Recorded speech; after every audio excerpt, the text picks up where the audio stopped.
Olá, nós estamos tratando do procedimento comum ordinário.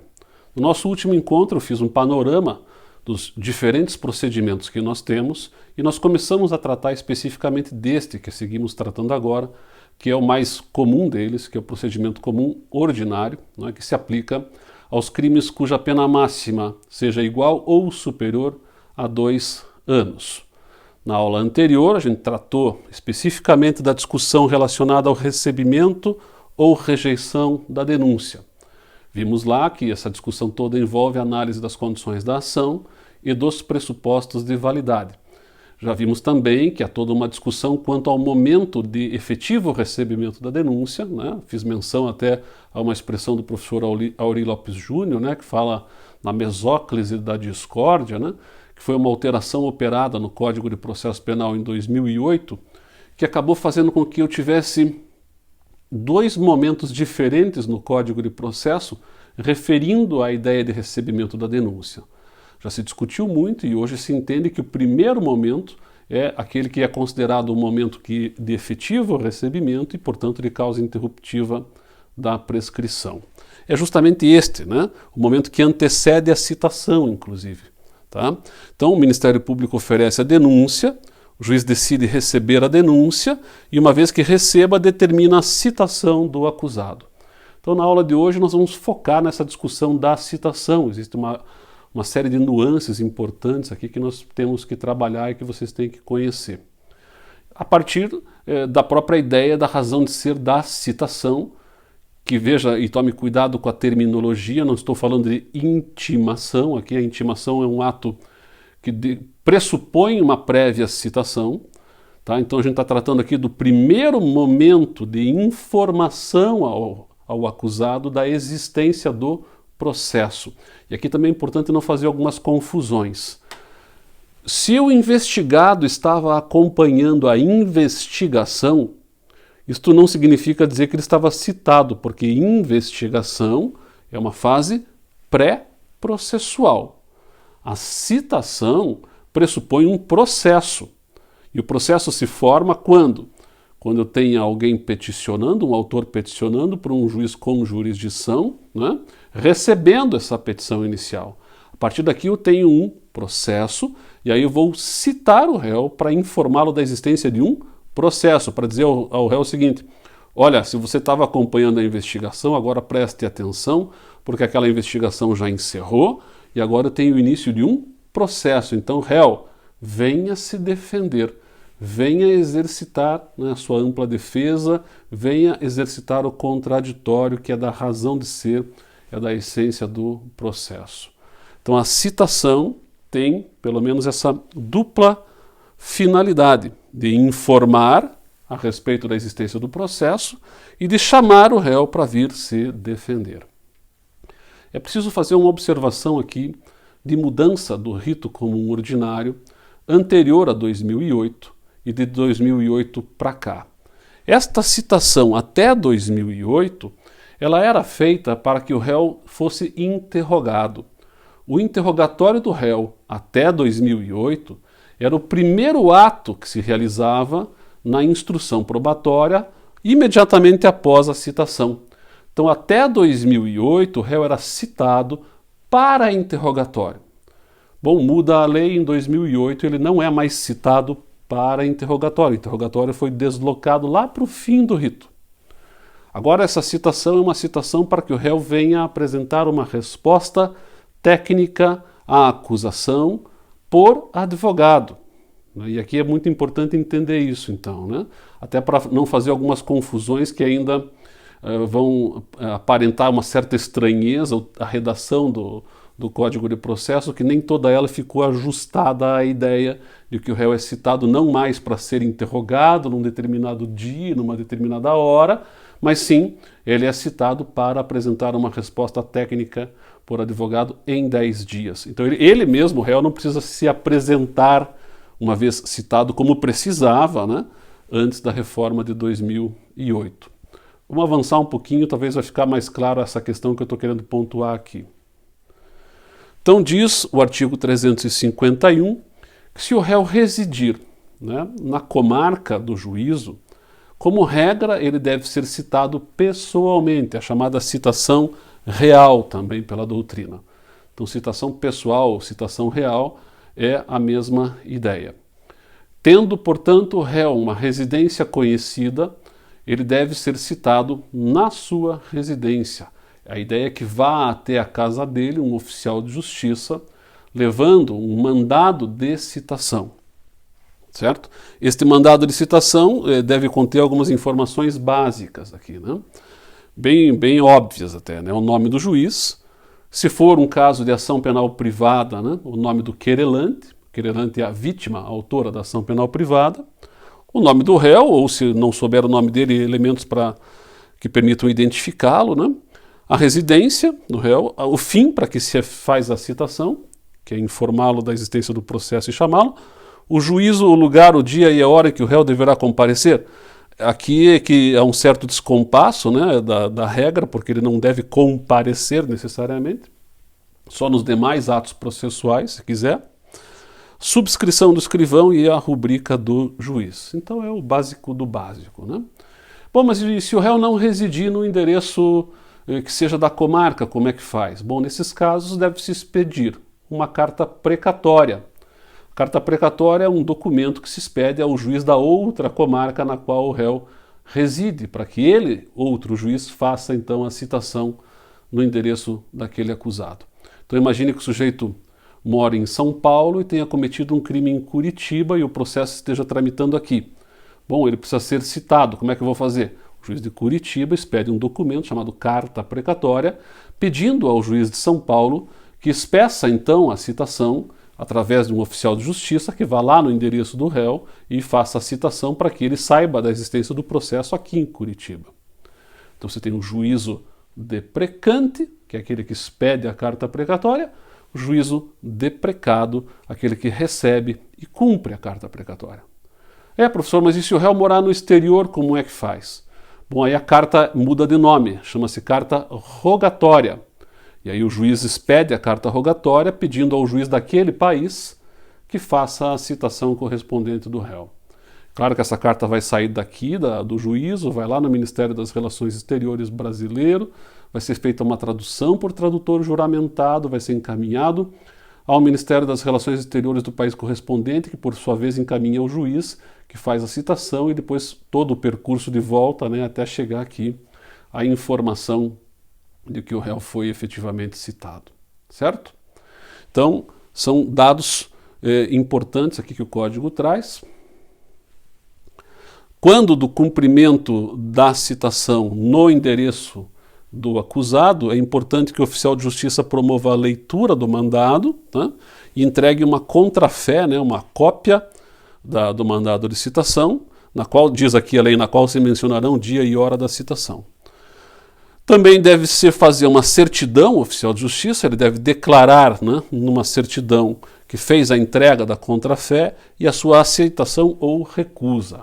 O réu pode dizer, eu não aceito nada, eu não vou assinar nada. Bom, o oficial de justiça vai documentar aquilo tudo e se confia na fé, né, na boa fé do oficial de justiça aqui, que uma vez que certifique que o réu se recusou a aceitar a contrafé, ele é considerado como citado.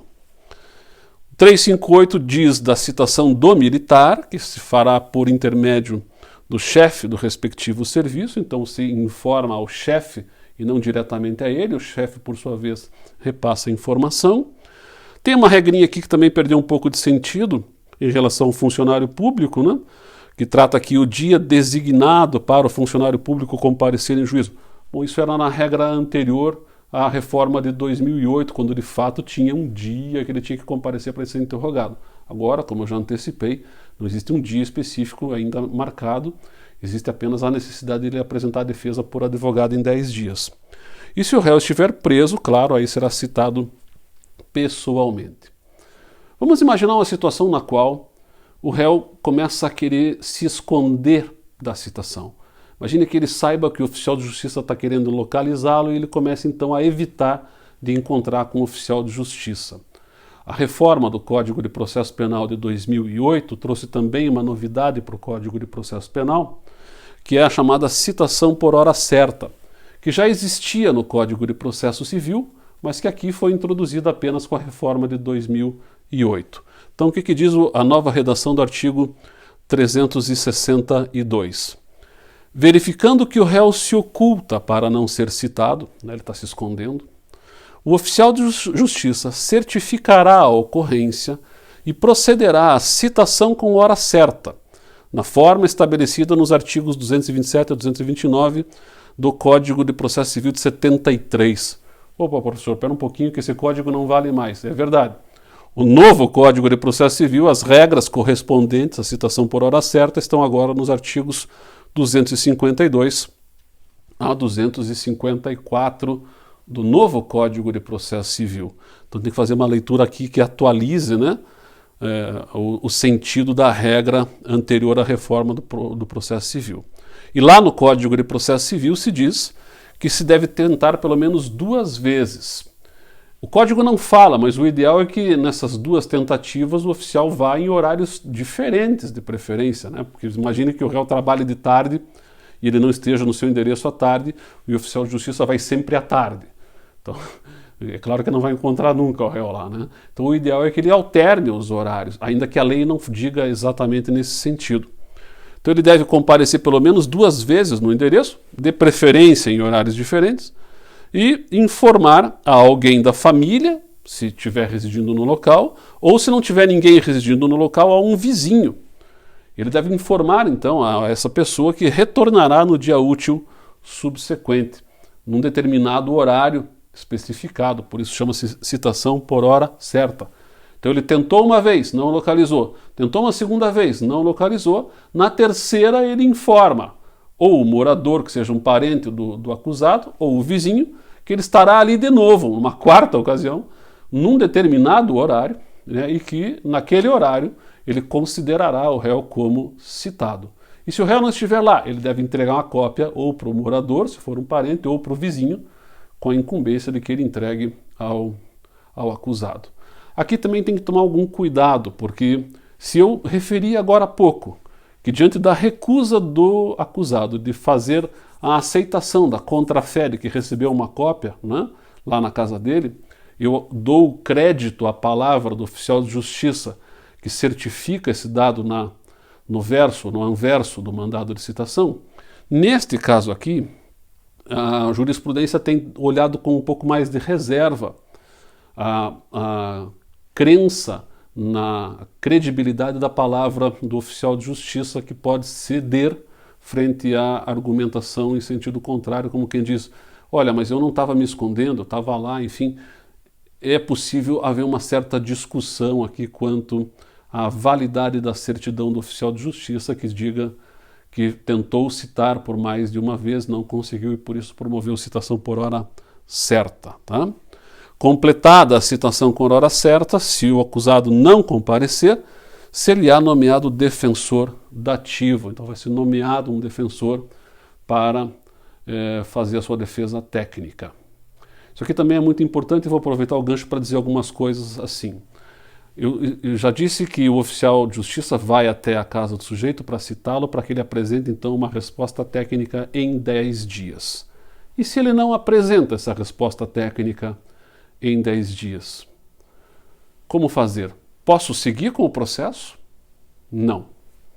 Se ele não apresentou um advogado que em 10 dias esteve peticionando, fazendo a resposta técnica, o juiz deve nomear um defensor dativo, ou, se o réu for pobre, a própria Defensoria Pública poderá atuar na sua defesa, inclusive com renovação desse prazo por mais 10 dias, diante da ausência de prévio conhecimento por parte deste advogado que vem atuar numa defesa dativa ou até mesmo por parte da defensoria.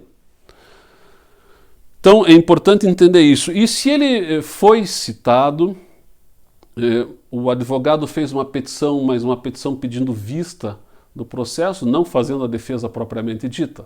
E o juiz até autorizou, mas o advogado acabou não apresentando a resposta técnica no prazo de 10 dias.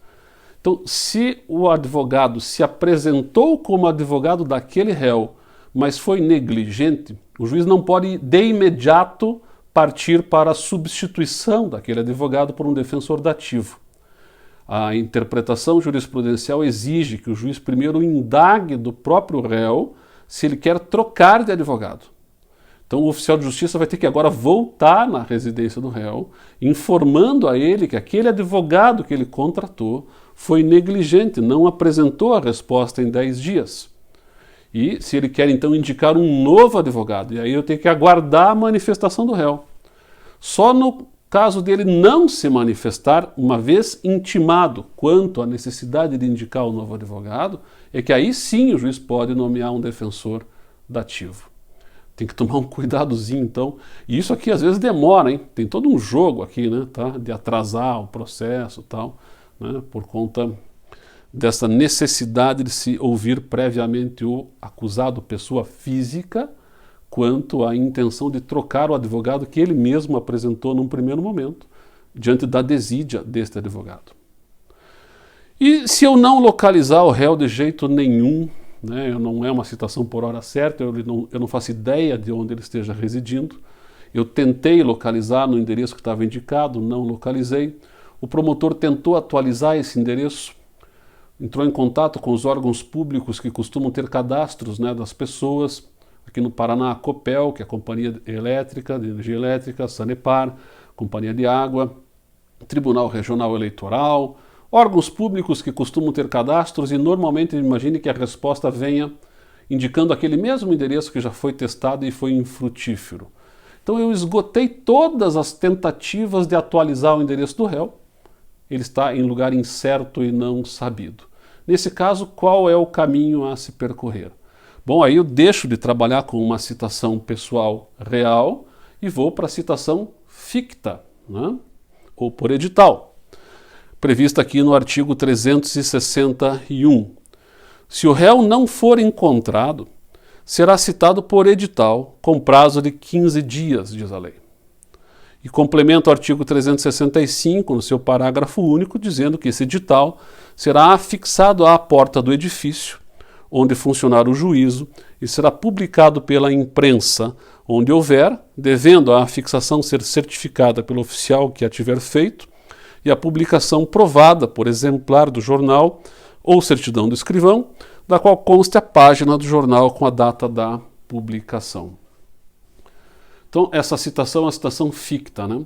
E aí o que acaba acontecendo? Não raras vezes o réu não fica sabendo da existência do processo, e aí não apresenta a resposta em 10 dias, e aí nesse caso vai se nomear um defensor para ele ou vai atuar a Defensoria Pública, só que ao mesmo tempo vai se operar aqui a regra do artigo 366, que nós já vimos em aulas anteriores, né? Quando tratamos lá das hipóteses de suspensão do processo. Uma das hipóteses de suspensão é justamente o fato de eu não localizar o réu, citá-lo por edital, e uma vez citado por edital, ele não apresentar a resposta em 10 dias. Então aí diz a regra, eu devo suspender o processo e suspender a contagem da prescrição, né? Nós já tratamos desse assunto, de toda uma discussão que existe, quanto tempo fica suspenso, como é que faz, como é que não faz. Eu remeto vocês àquela aula anterior. Tá legal? Então, citação pessoal, né, ou real, assim também chamada, de preferência por mandado, e se ele estiver escondendo, posso fazer uma citação por hora certa. O militar, ele é citado através do seu superior hierárquico, e nós temos também casos em que eu não localize o réu, faço citação por edital. Se ele não apresentar a resposta em 10 dias, suspende o processo, suspende a prescrição, regra do artigo 366 do Código de Processo Penal. Tá legal? Então a aula de hoje a gente fica por aqui. Próxima aula seguimos ainda tratando do rito comum ordinário, né? Tem algumas coisas ainda para a gente observar. Tá legal? Até a próxima, um abraço.